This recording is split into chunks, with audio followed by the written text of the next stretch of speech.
పవన్ కళ్యాణ్ గారు 100% strike rate.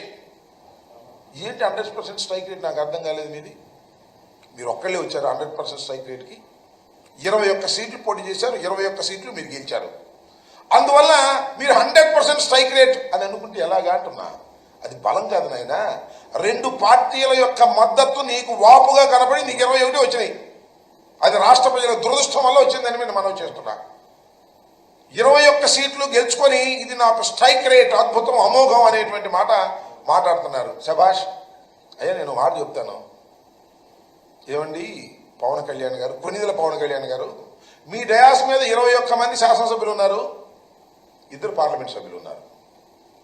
అసలు మీ వాళ్ళు ఎవరు చెప్పండి నాకు. మీ పార్టీలో వచ్చిన వాడు ఎవరు?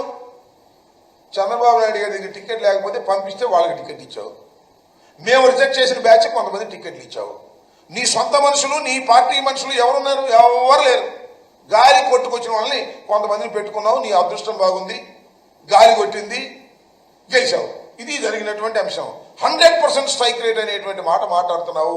అసలు నీకున్నటువంటి 22 శాసనసభ్యుల్లోనూ, 21 శాసనసభ్యుల్లోనూ, 2 పార్లమెంటు సభ్యుల్లోనూ 100% నీ వాళ్ళు కాదయ్యా, చంద్రబాబు నాయుడు గారి మనుషులు లేదా మేము రిజెక్ట్ చేసినటువంటి మనుషులు అనే విషయాన్ని దయచేసి గుర్తుపెట్టుకోమని ఈ సందర్భంగా నేను చెప్తున్నా. సరే, నీకు 100% స్ట్రైక్ రేట్తో నువ్వు గెలిచావు. నువ్వు ఇచ్చిన హామీలు ఏంటి?